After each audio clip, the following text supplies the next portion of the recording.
Baik, Assalamualaikum warahmatullahi wabarakatuh. Pada hari ini kita masuk dalam mata kuliah statistika, gitu ya. Nah, di T ini mata kuliah statistika adalah 3 SKS ya. Nah, sebelumnya mungkin perkenalkan dulu, saya Alif Yuanita Kartini yang akan mendampingi kalian selama 1 semester ke depan yang akan mengampu mata kuliah statistika ini. Gitu. Nah, untuk ruang lingkup mata kuliah statistika di sini ada 10 gitu ya. Nah, 10 ini akan kita bagi menjadi 14 kali pertemuan di mana nanti mungkin di beberapa materi di sini akan ada praktikumnya gitu ya. Nah, di sini untuk ruang lingkup mata kuliahnya yang pertama ada pengantar ilmu statistika, yang kedua penyajian data, yang ketiga nilai tendensi pusat, yang keempat simpangan data, yang kelima regresi dan korelasi, yang keenam pengantar teori probabilitas, yang ketujuh kurva normal dan probabilitas kurva normal, yang kedelapan pendugaan parameter, yang kesembilan uji hipotesis, dan yang terakhir adalah statistika non parametrik. Ini nanti akan kita bagi menjadi 14 kali pertemuan. Nah, langsung saja mungkin kita masuk ke materi yang pertama, yaitu tentang pengantar ilmu statistika, gitu ya. Nah, di sini apa sih statistika itu, gitu ya. Nanti kita akan membahas perbedaan antara statistika dengan statistik. Jadi statistika dan statistik itu nanti adalah sesuatu yang berbeda, seperti itu. Nah, dalam materi ini kompetensi yang diharapkan itu ada 4. Yang pertama itu mampu menjelaskan konsep dasar dari ilmu statistika. Yang kedua mampu menghitung dengan menggunakan alat bantu matematika yang sederhana. Yang ketiga mampu menjelaskan metode pengumpulan data. Yang terakhir mampu menjelaskan teori sampling. Nah, ini ya yang akan kita pelajari di materi yang pertama ini, yaitu tentang apakah ilmu statistika itu. Kita akan belajar tentang statistika dan statistik, statistika deskriptif dan statistika inferensia. Kita akan belajar tentang data, koefisien dan variabel, variabel bebas dan variabel terikat, skala pengukuran, dan kemampuan matematika dasar yang dibutuhkan dalam metode statistika. Nah, jadi ini seperti yang saya jelaskan sebelumnya tadi, antara pengertian statistika dengan statistik itu berbeda. Kalau statistika itu adalah metode yang digunakan dalam mengumpulkan data, memproses data, dan diakhiri dengan penginterpretasian hasil dan penarikan kesimpulan. Jadi statistika itu adalah metodenya. Metode tentang apa? Metode tentang pengumpulan data, metode tentang mengolah data atau memprosesan data, kemudian menganalisis data hingga pada penarikan sebuah kesimpulan. Seperti itu. Itu adalah statistika. Kemudian bedanya dengan statistik itu apa? Bedanya adalah kalau statistik ini adalah hasil atau informasi yang berupa angka yang diperoleh dari metode statistika yang digunakan. Gitu. Jadi statistik ini adalah berupa data. Itu bedanya antara statistika dengan statistik. Kalau statistika itu adalah metodenya, kalau statistik di sini adalah hasilnya, hasil atau informasi yang berupa angka. Gitu ya. Nah, di sini nanti kita akan belajar tentang statistika ini, mulai dari bagaimana cara kita mengumpulkan data, bagaimana cara kita mengolah data, bagaimana cara kita menyajikan data, bagaimana cara menganalisis data, hingga bagaimana cara nanti kita menarik sebuah kesimpulan dari data. Itu yang akan kita pelajari di metode statistika ini. Nah, kemudian di sini statistika sendiri itu dibagi menjadi 2. Ada statistika deskriptif, ada statistika inferensia. Bedanya apa? Kalau statistika deskriptif ini adalah bagian dari ilmu statistika yang berisi metode penyajian data dan kemudian menginterpretasikannya sehingga akan dapat lebih mudah dimengerti. Nah, kalau kita hubungkan dengan pengertian dari metode statistika, kalau kita hubungkan dengan pengertian dari statistika tadi, Di mana statistika deskriptif ini adalah langkah-langkah dalam statistik yang hanya berakhir pada penyajian data saja. Jadi kalau statistika deskriptif ini lebih pada bagaimana cara kita menyajikan data. Nah, menyajikan data itu nanti bisa dalam bentuk tabel, bisa dalam bentuk grafik, maupun bisa dalam bentuk perhitungan seperti kita menghitung nilai rata-rata atau min, nilai modus, ataupun nilai median. Nah, itu adalah statistika deskriptif, yaitu bagaimana cara kita menyajikan data. Gitu. Kemudian yang kedua adalah statistika inferensial. Kalau statistika inferensial ini adalah metode penarikan kesimpulan dari keseluruhan populasi hanya dengan menggunakan sampel yang kita tentukan. Nah, dalam statistika itu ada istilah populasi, ada istilah sampel, gitu ya. Populasi itu berarti keseluruhan data yang menjadi objek penelitian kita. Itu adalah populasi, keseluruhan seluruh data yang menjadi objek pengamatan kita.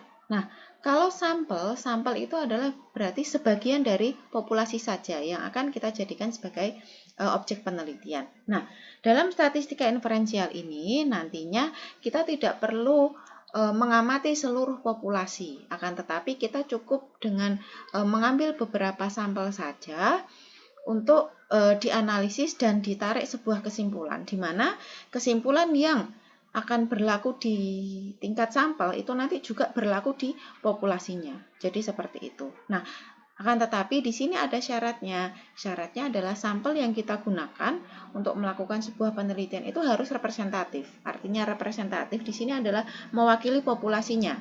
Gitu. Jadi misalkan kalau populasinya adalah seluruh mahasiswa Unugiri, maka sampelnya yang bisa kita ambil misalkan sebagian dari mahasiswa FKIP, sebagian dari mahasiswa FST, sebagian dari mahasiswa Tarbiyah, sebagian dari mahasiswa FSA, misalkan seperti itu. Jadi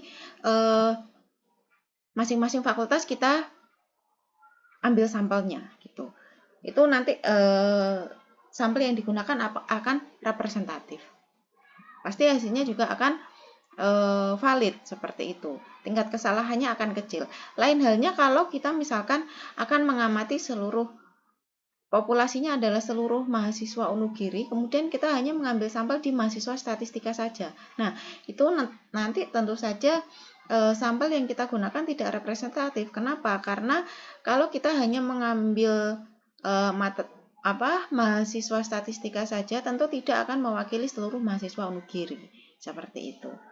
Nah, jadi di statistika inferensial ini nanti kita lebih pada penggunaan metode dalam melakukan analisis data dan menarik kesimpulan dari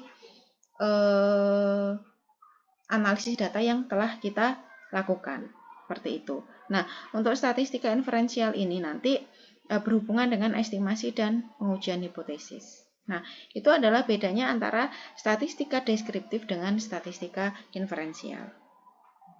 Oke, selanjutnya kita akan bicara tentang data. Nah, sebelum masuk tentang jenis-jenis data nanti, kita akan terlebih dahulu membahas tentang definisi dari data. Nah, data di sini adalah sekumpulan informasi atau keterangan dari suatu hal yang diperoleh melalui pengamatan atau pencarian ke sumber-sumber tertentu. Itu adalah data. Nah, data di sini itu tidak melulu soal angka, gitu ya. Jadi data itu bisa berupa angka, bisa juga berupa non-angka. Yang jelas, kalau data itu adalah sekumpulan informasi atau keterangan dari suatu hal yang diperoleh melalui pengamatan atau pencarian ke sumber-sumber tertentu. Nah, di sini data itu jenis-jenisnya nanti ada banyak, ya. Nah, ini jenis-jenis data. Yang pertama, berdasarkan cara memperolehnya. Berdasarkan cara memperolehnya, di sini data dibedakan menjadi dua. Ada data primer, ada data sekunder. Kalau data primer itu datanya belum ada, kita harus mengumpulkannya terlebih dahulu. Gitu. Cara mengumpulkannya bagaimana? Yaitu data itu didapatkan langsung dari sumbernya. Kita bisa mendapatkannya melalui observasi, eksperimen, survei, sensus, dan sebagainya. Itu adalah data primer. Kita memperolehnya langsung dari sumbernya. Misalkan kita ingin melakukan survei tentang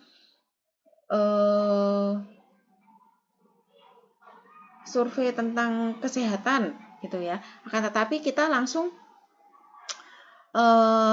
mendapatkan data dengan membuat kuesioner gitu, karena kita akan langsung terjun langsung ke sumber datanya gitu. Maka itu disebut dengan data primer. Data tersebut harus kita kumpulkan terlebih dahulu.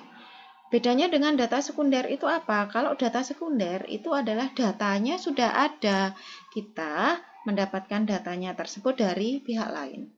Gitu. Contohnya apa? Contohnya adalah statistik yang dipublikasikan oleh BPS. Nah, datanya sudah ada yang dipublikasikan oleh BPS tersebut, sehingga kita langsung bisa menggunakan data tersebut. Gitu. Atau data tentang laporan keuangan sebuah perusahaan. Nah, data itu kan sudah ada. Kalau kita ingin melakukan penelitian tentang keuangan perusahaan tersebut, maka kita tinggal mengambil data saja dari laporan keuangan perusahaan tersebut. Nah, itulah bedanya antara data primer dengan data sekunder. Kemudian, jenis data yang kedua yaitu data berdasarkan bentuknya. Nah, berdasarkan bentuknya, di sini data dibedakan menjadi dua. Ada data kualitatif, ada data kuantitatif. Kalau data kualitatif, di sini data yang berbentuk uraian atau yang berbentuk selain angka. Ya. Itu adalah data kualitatif. Kalau data kuantitatif, itu adalah data yang berbentuk angka. Nah, contohnya data kualitatif yang tidak berbentuk angka tadi, misalkan jenis kelamin, datanya ada laki-laki, perempuan. Yang kedua, misalkan warna. Warna itu adalah jenis data kualitatif. Agama itu juga jenis data kualitatif. Jadi datanya nanti tidak berbentuk angka. Ya, karena warna itu ada hitam, putih, merah, kuning, hijau, biru, dan seterusnya. Tidak berbentuk angka. Tuh. Lain halnya dengan data kuantitatif. Data kuantitatif di sini adalah data yang berbentuk angka. Contohnya nilai ujian, kemudian tinggi badan, berat badan, kecepatan, suhu, itu berbentuk angka, sehingga disebut dengan data kuantitatif. Nah, untuk data kuantitatif sendiri itu dibedakan menjadi dua, ada data diskrit, ada data kontinu. Nah, kalau data diskrit itu adalah data yang berbentuk angka bulat atau bukan pecahan. Dan cara memperolehnya untuk data diskrit ini dengan cara mencacah atau menghitung. Contohnya, jumlah kursi yang ada di ruangan. Kita mendapatkannya dengan cara menghitung jumlahnya ada berapa sih jumlah kursi tersebut gitu ya. Kemudian contoh dari data diskrit yang lain, jumlah mahasiswa, jumlah bola yang ada di kotak. Nah, itu adalah data diskrit. Kemudian jenis data kuantitatif yang kedua ada data kontinu. Data kontinu ini apa? Data yang mempunyai nilai terus-menerus. Ya. Datanya berupa angka dan dapat berupa pecahan. Nah, biasanya kalau data kontinu ini adalah cara memperolehnya dengan cara menghitung. Menghitung ini bisa menggunakan alat, bisa dengan menggunakan rumus. Gitu. Contohnya misalkan kecepatan. Nah, kecepatan ini kenapa data kontinu? Karena kita mendapatkan kecepatan bisa dengan cara bisa menggunakan alat dan juga bisa menggunakan rumus gitu ya. Kecepatan misalkan bisa kita dapatkan dengan menggunakan speedometer. Dan untuk kecepatan ini bentuknya juga bisa berupa bilangan pecahan atau bilangan desimal. Gitu. Selain kecepatan, untuk data kontinu, misalkan tinggi badan, berat badan, itu juga data kontinu karena kita mendapatkan datanya dengan cara menggunakan sebuah alat. Dan datanya juga bisa berupa bilangan desimal, seperti itu. Itu adalah jenis-jenis data. Nah, selanjutnya di sini ada contoh. Contoh Perhatikan gambar kucing dan bebek di samping. Ini ada gambar 1 kucing dan 2 bebek. Data apa yang bisa Anda temukan sesuai dengan data kualitatif, diskrit, dan kontinu? Jadi dari gambar ini itu sebutkan data kualitatifnya apa, data diskritnya apa, data kontinunya apa. Gitu. Nah, di sini penyelesaiannya untuk data kualitatif. Data kualitatif tadi didefinisikan data yang berbentuk selain angka, gitu ya. Maka data kualitatif di sini contohnya nama hewan yang di sebelah kiri adalah kucing. Nah, ini adalah data kualitatif. Nama hewan yang di sebelah kanan adalah bebek. Itu juga data kualitatif. Cara berkembang biak hewan di sebelah kiri dengan melahirkan, itu juga kualitatif. Cara berkembang biak hewan di sebelah kanan dengan bertelur. Nah, itu juga kualitatif. Dan sebagainya. Nah, jika Anda menyebutkan kriteria kualitatif lain dari kucing dan bebek, maka itu disebut dengan data kualitatif. Seperti itu. Kemudian di sini ada data diskrit. Contoh dari data diskrit dari gambar ini apa? Jumlah kucing ada 1. Nah, kan data diskrit tadi kita mendapatkannya dengan cara menghitung, gitu kan? Contoh yang lain, jumlah bebek ada 2. Itu juga data diskrit. Jumlah kaki setiap kucing ada 4. Jumlah kaki setiap bebek ada 2. Dan seterusnya. Itu adalah contoh dari data diskrit. Kemudian untuk data kontinu. Untuk data kontinu di sini data kontinu tadi kita bisa mendapatkannya dengan menghitung atau menggunakan alat bantu maupun rumus, gitu kan. Maka di sini contoh dari data kontinu, berat kucing adalah 3,5 kg. Berat 1 ekor bebek adalah 1,5 kg dan seterusnya. Itu adalah contoh dari data kontinu. Oke, selanjutnya kita akan membahas tentang koefisien dan variabel. Nah, di sini ada contoh. Contoh persamaan matematika. Y sama dengan 3x1 dikurangi 2x2 plus 5. Maka di sini ada 3 komponen dari persamaan matematika ini, yaitu variabel, koefisien, dan juga konstanta. Dari persamaan matematika ini, variabelnya apa? Variabelnya adalah Y, X1, dan X2.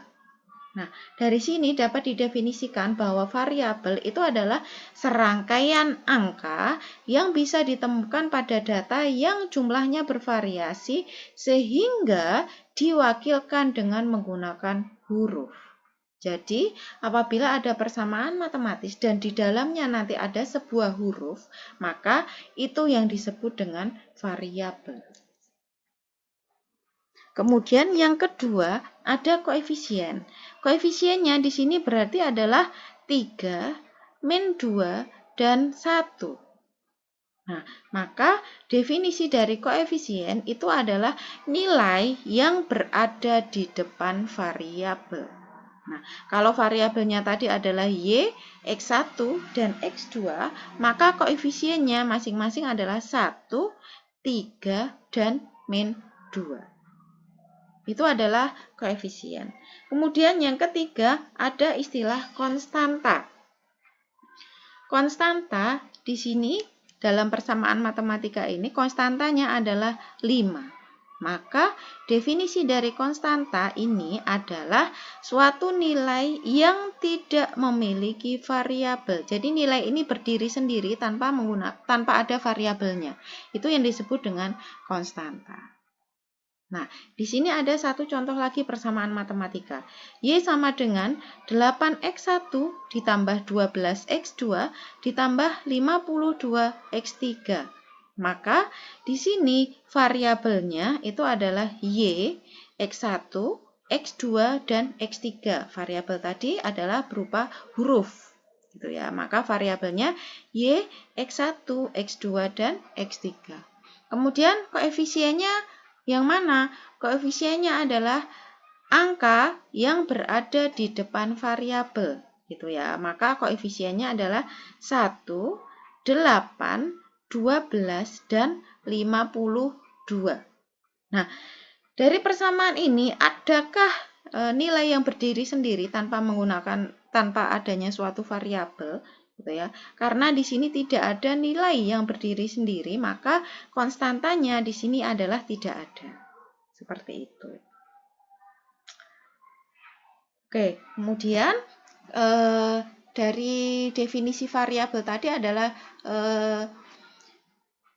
berupa huruf ya, yang ada di dalam persamaan matematis seperti itu. Maka di sini variabel itu dibedakan menjadi dua.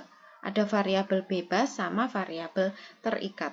Nah, variabel bebas ini disebut juga dengan variabel independen atau variabel X.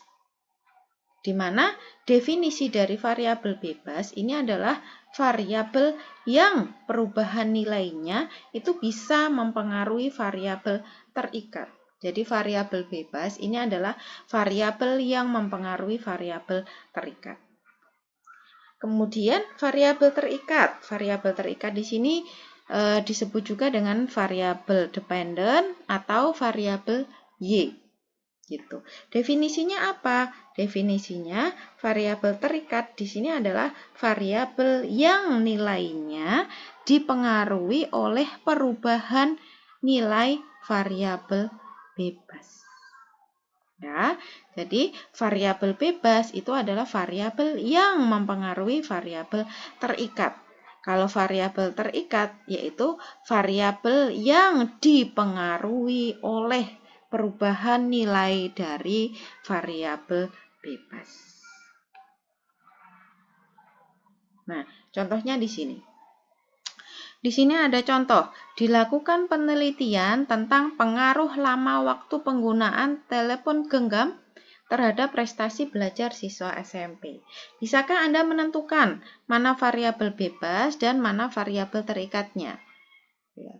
Tadi dikatakan bahwa gini tadi, variabel bebas adalah variabel yang mempengaruhi variabel terikat. Maka di sini rata-rata lama waktu penggunaan telepon genggam itu mempengaruhi prestasi belajar siswa SMP. Seperti itu kan?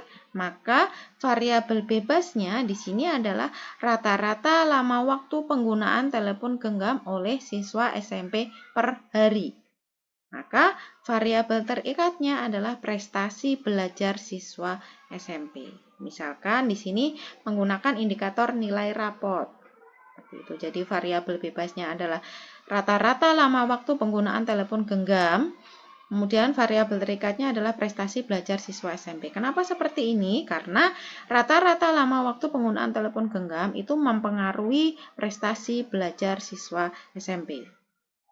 Seperti itu. Maka variabel bebasnya adalah rata-rata lama waktu penggunaan telepon genggam dan variabel terikatnya adalah prestasi belajar yang bisa definisikan dengan indikator nilai rapotnya untuk variabel terikatnya. Gitu. Nah, selanjutnya dalam statistika juga ada skala pengukuran, gitu ya. Di sini jenis-jenis skala pengukuran itu ada 5, yaitu skala nominal, skala ordinal, skala interval, skala rasio, sama skala Likert. Gitu ya. Kalau kita hubungkan dengan jenis data tadi, ada 2, data kualitatif sama data kuantitatif. Maka untuk skala nominal dan skala ordinal ini masuk ke dalam data kualitatif. Kalau skala interval, skala rasio, dan skala Likert ini masuk ke data kuantitatif. Data kualitatif tadi apa? Data yang berbentuk selain angka. Gitu kan? Kalau data kuantitatif, data yang berbentuk angka. Maka di sini untuk skala nominal sama skala ordinal ini adalah datanya nanti tidak berupa angka. Gitu ya. Kalau skala interval, rasio, sama skala Likert itu nanti datanya berupa angka. Oke, kita bahas satu persatu. Kalau skala nominal sama ordinal tadi tidak berbentuk angka, gitu ya. Bedanya apa? Kalau skala nominal ini nanti berbentuk kategori atau tidak berupa angka yang sifatnya hanya untuk membedakan saja, gitu. Kalau skala ordinal itu bentuknya tidak berbentuk angka, bersifat kategori, bersifat membedakan, dan ada tingkatannya. atau rankingnya. Nah, contoh dari skala nominal tadi sifatnya hanya membedakan saja dan tidak berupa angka gitu ya. Contohnya apa? Contohnya adalah jenis kelamin. Jenis kelamin datanya tidak berupa angka karena datanya berupa laki-laki, perempuan seperti itu kan. Maka itu disebut dengan skala nominal. Antara laki-laki dan perempuan itu hanya untuk membedakan saja. Berbentuk kategorik, tidak berbentuk angka, dan hanya untuk membedakan saja. Itu adalah skala nominal. Contoh yang lain misalkan warna. Warna di sini ada hitam, putih, biru, ungu, dan seterusnya. Itu hanya untuk membedakan saja dan tidak berupa angka. Nah, itu adalah skala nominal. Kemudian yang kedua skala ordinal. Selain membedakan, tapi ini ada tingkatannya atau ada rankingnya gitu dan tidak berupa angka juga. Contohnya apa? Contohnya adalah jenjang pendidikan. Ada SD, SMP, SMA, perguruan tinggi. Ya tidak berbentuk angka, ya. Tetapi di sini sifatnya adalah ada tingkatannya. Mulai dari yang paling rendah sampai ke paling tinggi. Mulai dari SD, SMP, SMA sampai perguruan tinggi. Gitu ya. Misalkan lagi misalkan kita mengkategorikan penghasilan rumah tangga dengan kategori kecil, sedang, tinggi gitu ya. Nah, itu juga masuk ke dalam skala ordinal. Jadi, kalau berbentuk kategorik tetapi ada tingkatannya, tidak berbentuk angka tetapi ada tingkatannya. Nah, itu disebut dengan skala ordinal. Kemudian skala interval sama skala rasio. Kalau skala interval ini ada interval nilainya. Jadi berbentuk angka dan ada jarak absolutnya, ada jaraknya. Kalau skala rasio ini berbentuk angka dan kita bisa membandingkan antara data yang satu dengan data yang lain. Nah, contoh dari skala interval ini adalah suhu. Suhu ada rentang nilainya. Gitu kan? Nah, kemudian kalau rasio ini adalah contohnya berat badan, tinggi badan, itu kita bisa membandingkan. Misalkan tinggi badan si A itu 50, tinggi badan si B itu 100. Maka kita bisa mengatakan bahwa tinggi badan si B itu 2 kali tinggi badan si A. Contoh yang lain untuk skala rasio ini adalah berat badan. Berat badan itu juga rasio, kita bisa membandingkan antara berat badan yang satu dengan berat badan yang lain. Untuk skala interval contohnya lagi misalkan nilai si A 50, nilai si B 100, maka kita tidak bisa mengatakan si B itu 2 kali lebih pintar daripada si A gitu. Maka karena kita tidak bisa membandingkan nilai tadi, maka itu disebut dengan skala interval. Seperti itu. Kemudian yang terakhir ada skala Likert. Skala Likert di sini termasuk dalam skala interval. Gitu. Contoh dari skala Likert ini misalkan skala yang biasa sering digunakan dalam sebuah kuesioner gitu ya. Pilihan jawabannya ada sangat tidak setuju, kurang setuju, setuju, dan sangat setuju. Misalkan seperti itu. Itu adalah contoh dari skala Likert. Contoh lagi misalkan sangat tidak puas, kurang puas, puas, sangat puas. Nah, itu juga contoh dari skala Likert. Itu adalah jenis-jenis skala pengukuran dalam statistika. Nah, kemudian di sini nanti kemampuan matematika dasar yang dibutuhkan dalam metode statistik di sini ya, karena nanti kita akan juga belajar ada beberapa persamaan matematis yang harus diselesaikan gitu. Maka di sini ada beberapa contoh. Contoh misalkan di sini, temukan nilai X dari persamaan di bawah ini. Di sini ada 2X min 5 sama dengan 3. Maka berapa nilai X-nya? Seperti itu. Maka di sini kita bisa ubah 2X sama dengan 3, 5-nya diubah ruas ke ruas sebelah kanan. Karena di sebelah kiri ini negatif, maka kalau dipindah ruas ke sebelah kanan menjadi positif. Gitu ya. Maka di sini 2X min 5 sama dengan 3, menjadi 2X sama dengan 3 plus 5. Maka menjadi 2X sama dengan 8. Kalau 2x sama dengan 8, maka x-nya 8 dibagi 2. Nah, di sini didapatkan nilai x-nya adalah 4. Kemudian contoh yang lain, temukan nilai x dari persamaan di bawah ini. Ini ada x per 2 sama dengan 15. Maka nilai x-nya tinggal dikalikan silang aja, 15 dikali 2. Maka nilai x-nya adalah 30. Nah, ini contoh yang lain. Temukan nilai x dari persamaan di bawah ini. X sama dengan 4 min 2 pangkat 3 ditambah 5 plus 7 pangkat 2 dibagi 5 min 3 pangkat 2. Maka di sini yang ada di dalam kurung kita selesaikan terlebih dahulu. Sehingga nilai x-nya kita dapatkan 38. Ya, nah, di sini ada beberapa latihan. Nanti bisa dikerjakan gitu ya. Nah, ini juga